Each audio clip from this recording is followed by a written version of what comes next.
So this is the 2340 hours GMT edition of the Khoodeelaar television channel, broadcasting under the banner of the Baby Angel Geronimo. Baby Angel Geronimo, contextually, evidentially, ethically, morally, eternally lives in a place called South Gloucestershire with a woman called Helen MacDonald, him and mom in England. Baby Angel Geronimo was born and brought up in New Zealand by a woman called Leonie Walker, who misses him terribly. Baby Angel Geronimo is the witness, as we say, to all the evil things that the British state and its agencies and its apologists perpetrate. And as we cite the Surah Al-Isra in the Holy Quran, the liars are the followers of Satan, Satan. And the biggest liar, as witnessed by the baby angel Geronimo, the biggest liars has been Boris Johnson, the congenital liar. And the biggest liar, based at the DEFRA department in the UK, has been an evil woman called Evilness, Christian Evilness. Everything that, let's say, Michelle Mon perpetrates or has perpetrated, everything that Matthew Crook did by dishing out the billions to the criminals in the conservative corner in Little England, while essential medicine and medication and help to the most needy was denied, withheld.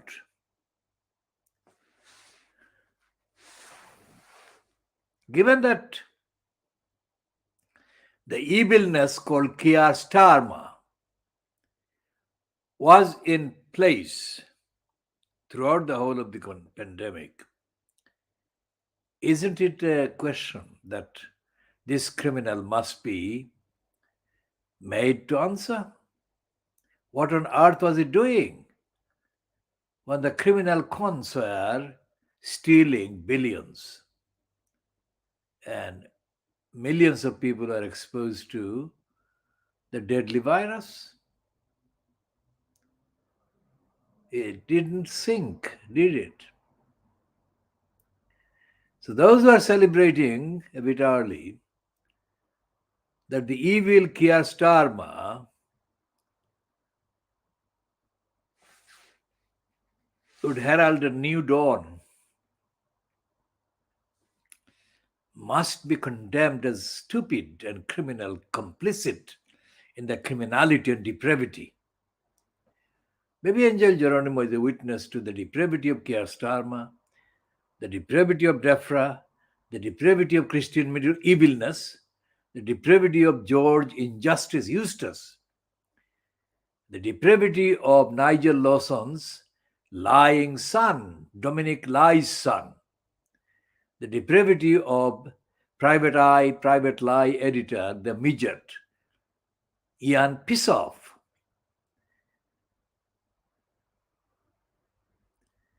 With every disclosure that comes out about how the crooks are stealing and robbing and looting the collective public purse, while the ordinary people are being told that there was not enough money. Baby angel Geronimo symbolizes the principles, each principle entailed and brought to light by each of the perpetration of the criminals. Baby angel Geronimo also highlights, reminds of the criminality of the crooked, lying high court judges and the criminal complicity and careerist opportunism of any so called lawyer that allegedly, not truthfully, allegedly staged an appearance on behalf of Helen MacDonald. All these criminals we condemn, and baby angel Geronimo bears testimony to the fact that they are all Satan's, Satan's agents, Satan's followers.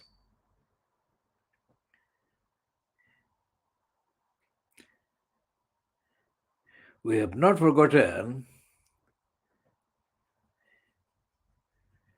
the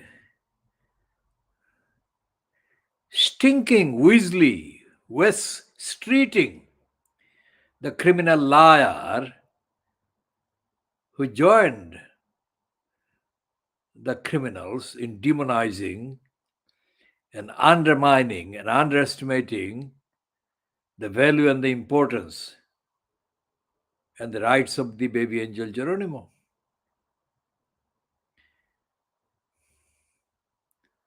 Awful West Streeting is a liar on the record. And they said that he's a rising star.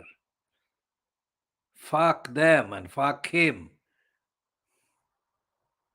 Criminals, all of them.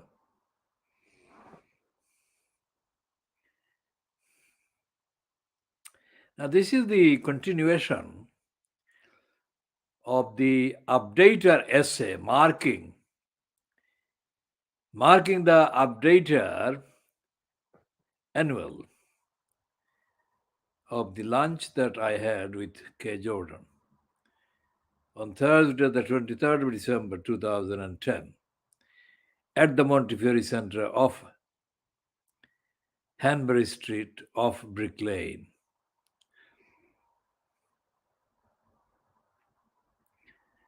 Baby angel Geronimo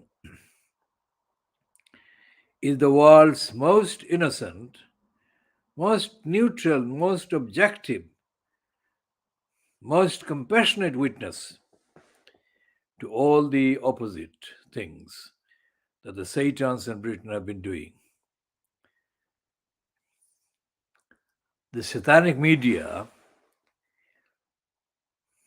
typified by the dirty digger Murdoch scum,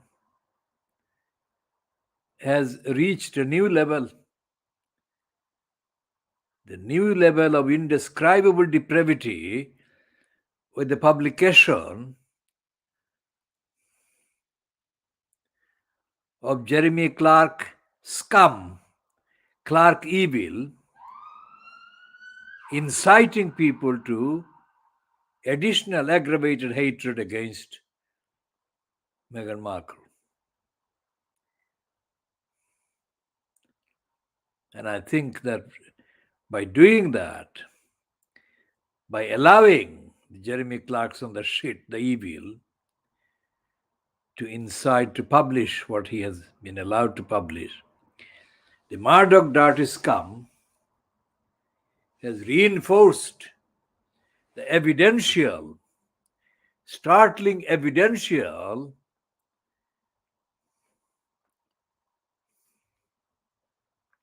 exhibition, proof of how evil the British media so called is.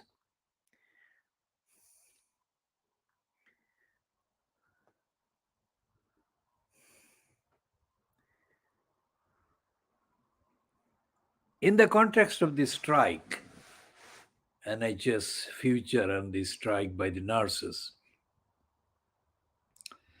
let me say this another world exclusive original comment.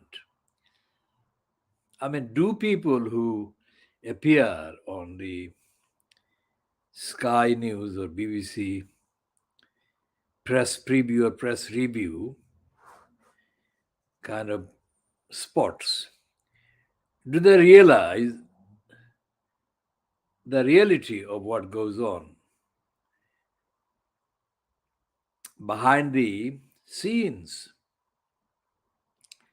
By which I mean, when all has been said about the lack of funds and the lack of resources, etc., and they still are funded personnel supposedly doing the caring, that is nursing jobs on the hospital wards. Do they realize just how inconsistent the propaganda about collective image of nurses is with the reality of the nurses' behavior? Think about that. We shall be expanding on this in due course later because of the time factor. We need about 2 hours, several 2 hour slots to examine the reality of nursing and the reality of nurses and carers, the reality of the others. So, just making the point there, we shall be expanding on this. As for the emergency and accident and emergency facilities, yesterday at Newham University Hospital, about midday, receptionist informed a person needing medication was told that they had to see a doctor. But then there was an announcement on the channel, on the internal system, while there were about, I would say, about 40 people waiting already, that on average, waiting time at that point to see a doctor would be 11 hours. It's not a joke. That was brazenly stated. When this campaign checked with the receptionist at the desk reception, she repeated the same length of 11 hours.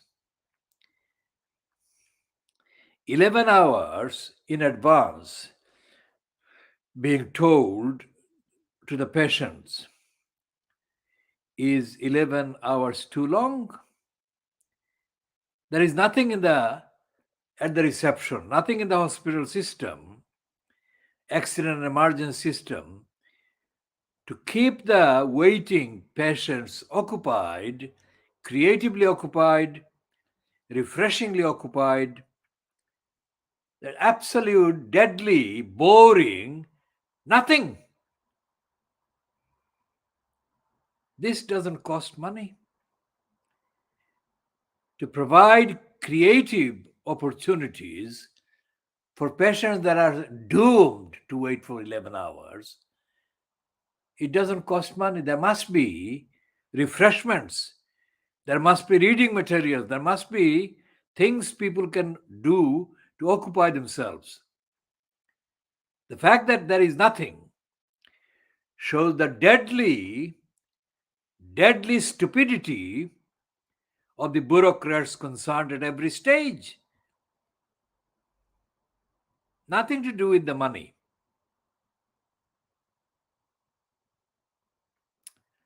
Now, over to the Stratford Library in Newham, in Stratford, London E15. They said that there is no newspaper. They don't keep newspapers. They said that they stopped buying newspapers a long time ago, they said. Life ceased to have stopped functioning normally in Newham a long time ago. It's long time waiting at the Newham General Hospital, 11 hours at the accident and emergency. What emergency is it? There is no recognition of the concept of emergency. And if you extrapolate in applied terms, the principle of all the things that Newham Council says it is doing, for example, the display, the digital display that is on show on the Stratford station. We in Newham do this, that, and the other. Absolute lies. Absolute lies. When Roxana fears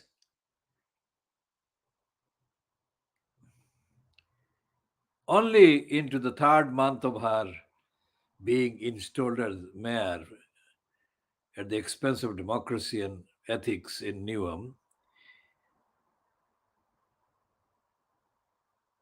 well, third full month, let's say, or fourth month, let's say, she was faced with a woman, a mother, by all accounts, a mother of African origin, carrying a child, a baby, attending a meeting addressed by the United Nations, overhyped kind of specialist on poverty and housing and whatever, Philip Alston, a very stupid Australian academic based at the university, New York University. He's a complete and utter liar. His report into the so-called visit he made in 2018 of the UK is a complete pack of lies, not because it exaggerates the truth, but it withholds the truth. I mean, even after the African origin mother told of her experience of being cruelly treated by Newham Council employees who forced her to survive while she was waiting indefinitely for housing,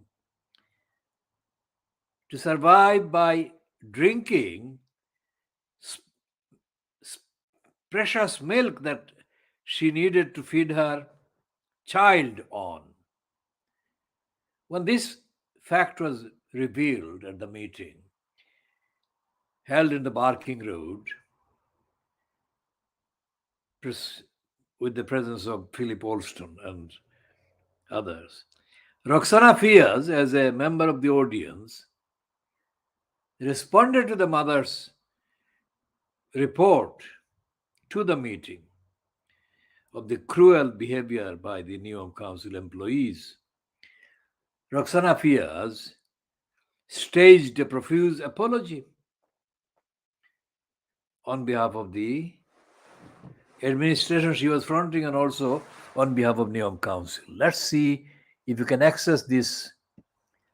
This report is also contaminated by the stupidity of the racism of the reporter from the Independent Online, May Bullman. Let's see what May Bullman said.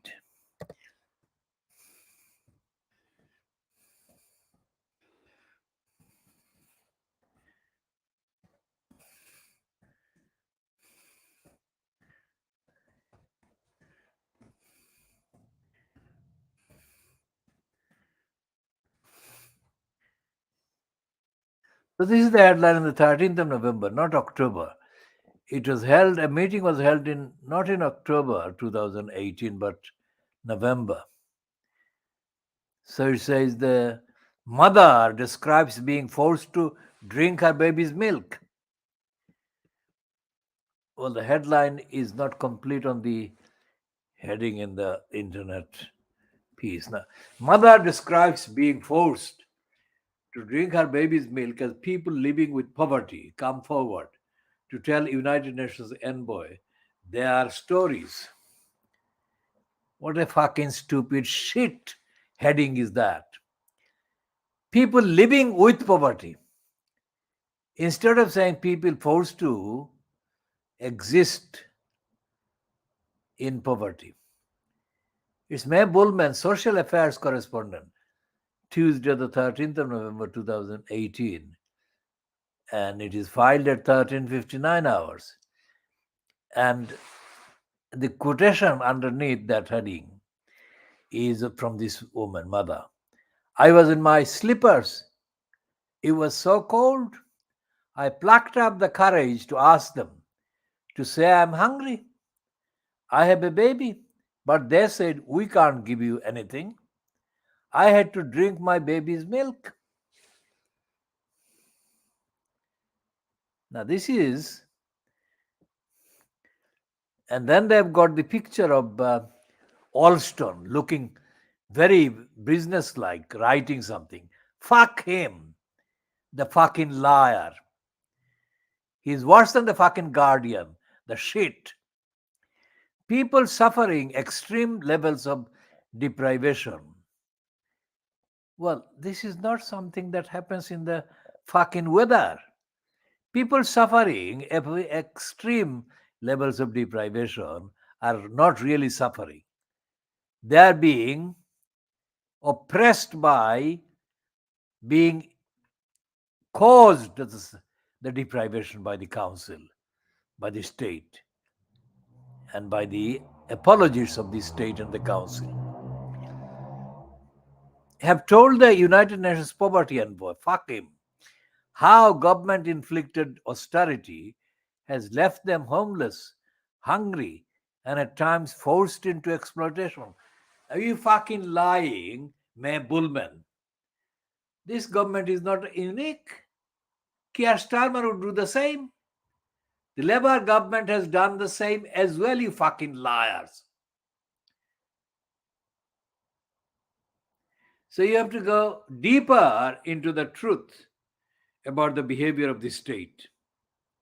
And that's what I mean by baby angel Geronimo witnessing, uniquely witnessing the corruption, the lying, the criminality and denial, the deception and fraud perpetrated by the UK state. We don't say they are just the UK con state, UK Labour state as well. Look at what Tony Blair did at home. He looted council housing stock worth billions and billions and billions of pounds and gave them away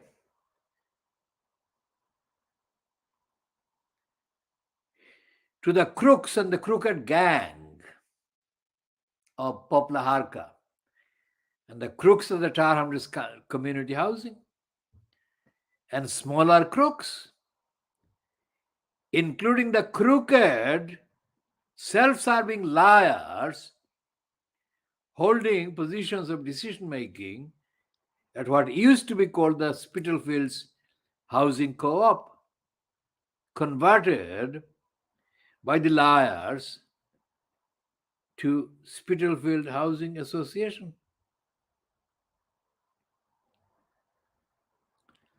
Philip Alston was pictured looking businesslike as he was writing while Roxana Fiaz was staging her apology. They both lied, and they're still lying. Alston's report has done nothing.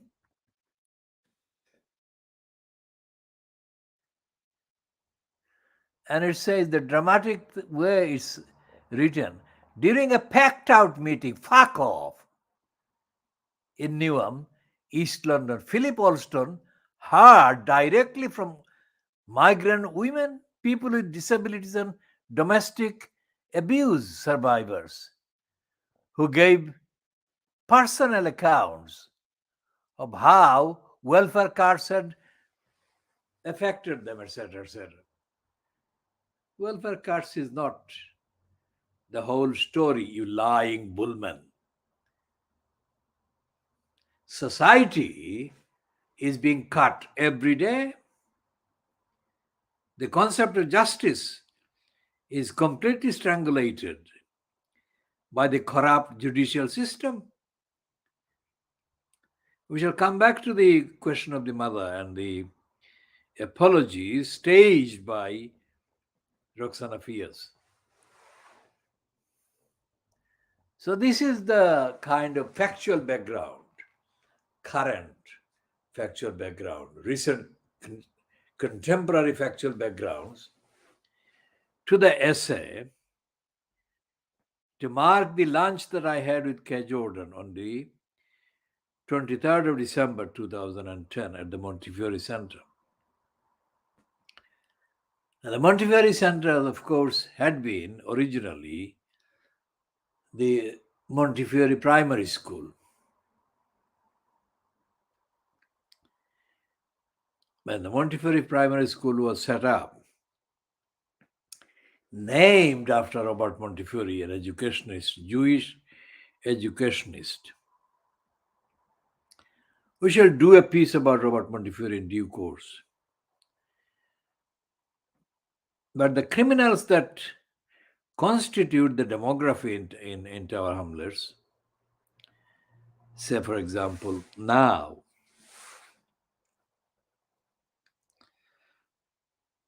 contain among them the likes of a racist, very racist, contaminated woman called Jemima Broderick.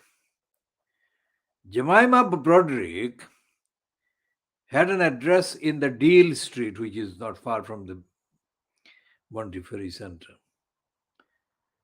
Number 11 or 12 or 13 Deal Street, London, E1.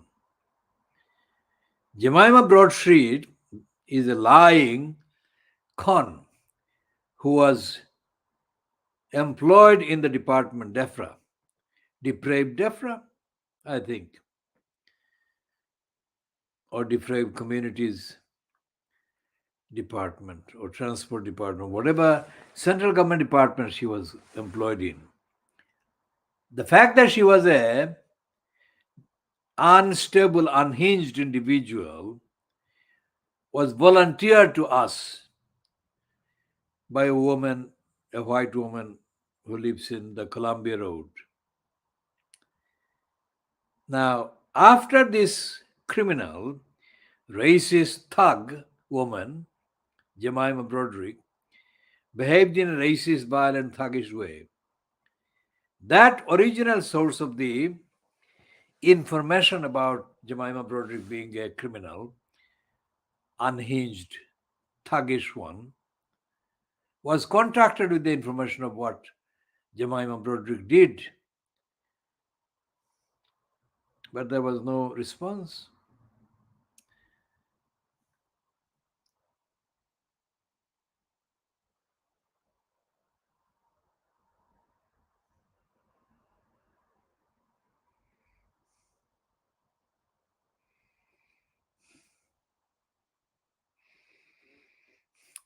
So we shall be talking about Jemima Broderick and the violence she inflicted physically and in words in detail in due course, as we update also on the behavior of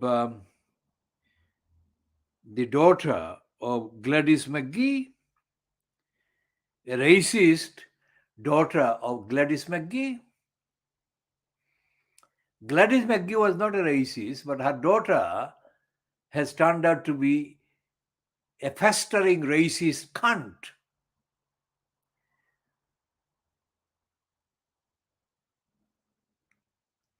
and another racist called Jane, who used to be in Chris Searle's Basement Writers. I shall be discussing all of these racist cunts as I update on the cunts at the Leveler Collective based in Brixton. Those shitbags, those fucking racist shitbags behaved exactly predictably, which behavior was related to the racist lying cunts at Private Lie, who did a completely, absolutely untruthful, vile, defamatory construction of what happened. What had happened was that one of the racists who lived in the Myland area was asked by us to carry a handwritten manuscript or typewritten manuscript to the leveler for typesetting. That was in the 1980s. But the cunt completely overstated her cunt, literally. They said that this was a disguised attempt at sexually approaching her. No, nothing could be further from the truth. The same as Sarah Beale of the TUC. Sarah Beale is one of the ugliest looking women to come across. At a junction in Waterloo, where literally thousands of people were crossing, she was addressed as a colleague on the Labour Party at the time. Hello, Sarah. And she too construed that as a sexual advance. Just as the Edinburgh racist cunts had accused a man from the Edinburgh race relations body in the 1980s of sexually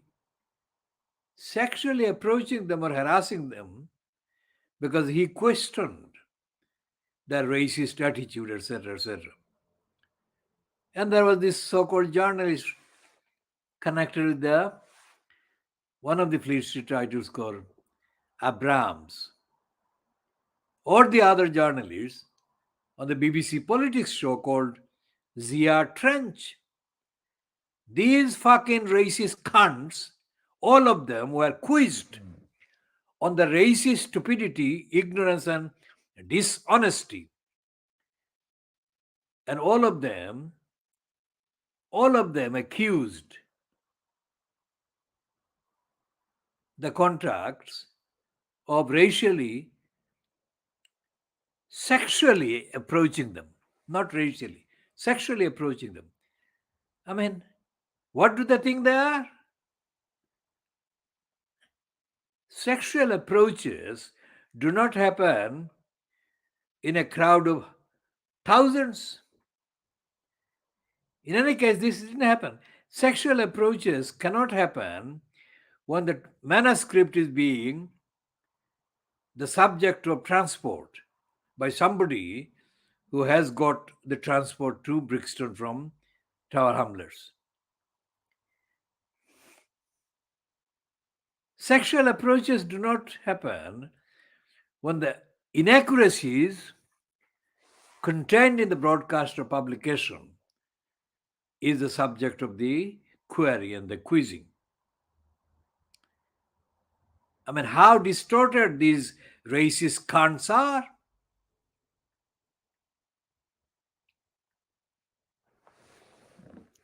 And Mae Bullman herself refused to answer questions that were put to her after the meeting in November, in November 2018.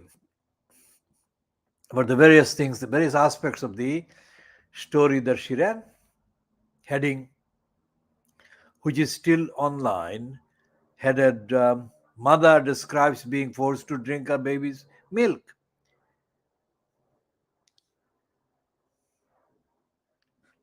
So these are the contrasts, which is overwhelming in numbers, to K. Jordan, who was of Viking origin from Halifax in Yorkshire and was totally above all of this and was dedicated to solidarizing with the campaign to defend the community in the east end of London, where she set up the Hiba Women's Project and, of course, ran this Peterfield Small Business Association, the best part of the SSBA. SSBA's existence was when K. Jordan was in post.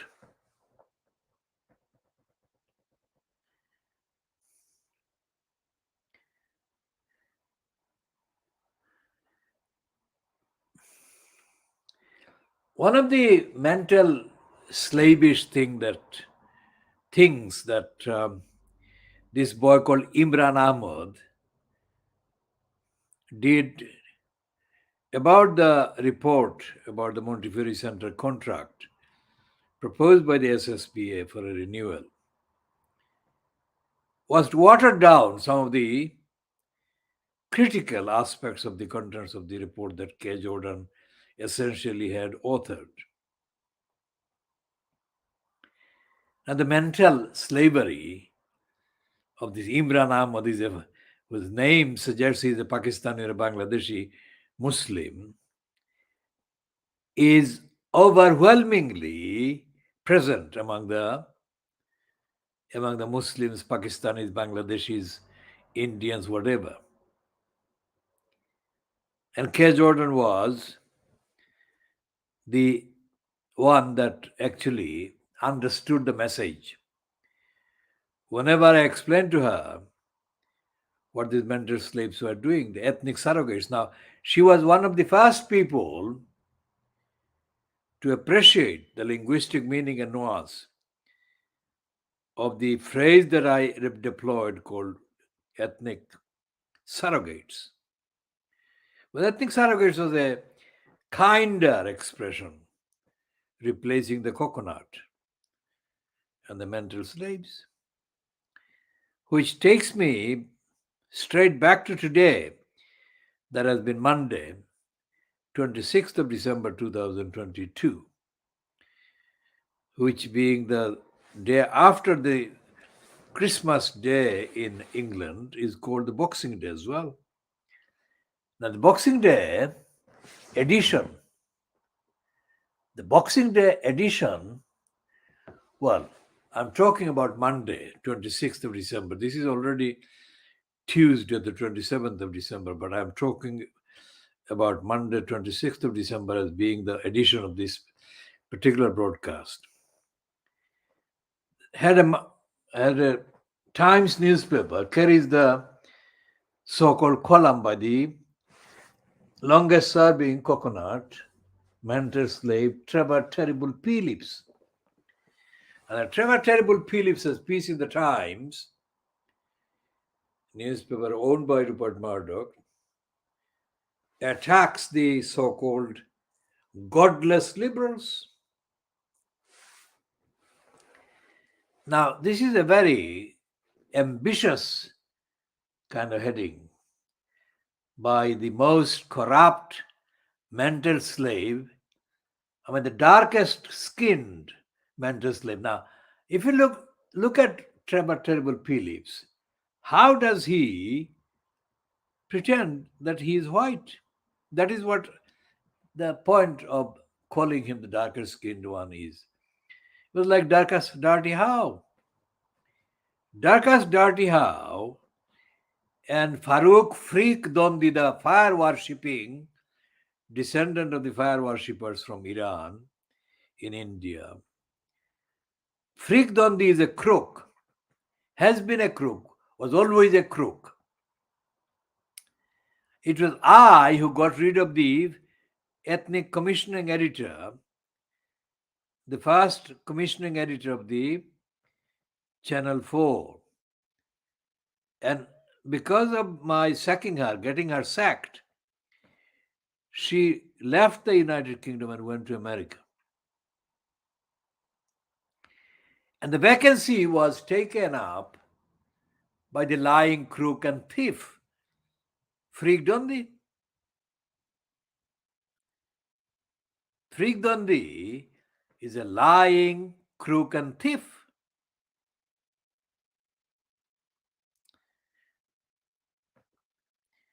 His so called ex wife, the Bengali, West Bengali born Maladondi, also known as Mala Sen, was another lying thief. She told the life story of Fulon Devi. And between the two of them, that is Mala Sen and Freak Dondi, they stole hundreds of thousands of pounds and gave to Maladondi under the pretext that Maladondi was doing the film and whatever on Fulon Devi's life. Of course, poor Fulon Devi died long before any of her kind of robbers could be held to account. But we know that Freak Dondi and Maladondi and Malasen were among the main beneficiaries of the money that they got challenged for to dish out to do the film on Fulon Devi's life. Of course, Fulon Devi's life was distorted beyond tolerance by the liar Malasen. Because Malasen, the lying criminal, was also treated by the racist lying cunts in East London as the rescuer of the Bangladeshi community. How the fuck? So we'll be talking about the crooks, Freak Dondi, Malashan, Darkas Dirty How, and the fascist, nastiest, fascist, racist, anti-Muslim hater,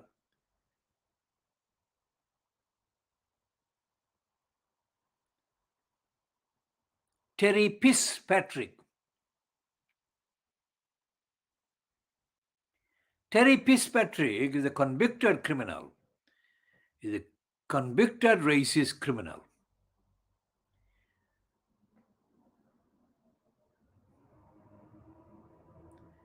And the BBC, lyingly, BBC did a series of 4-part series in 1986 based on Terry Fitzpatrick saving the Bangladeshis in Brick Lane, calling it King of the Ghetto. Fuck the BBC. Fuck the racist cunt Terry Fitzpatrick. And fuck the Bangladeshi crooks who hired the Terry Fitzpatrick to guard the welfare house at 39 Fournier Street with his dog. Why would they want somebody like Terry Fitzpatrick, who is a absolute DNA hater of Muslims? Why would they want him to have anything to do with Muslims?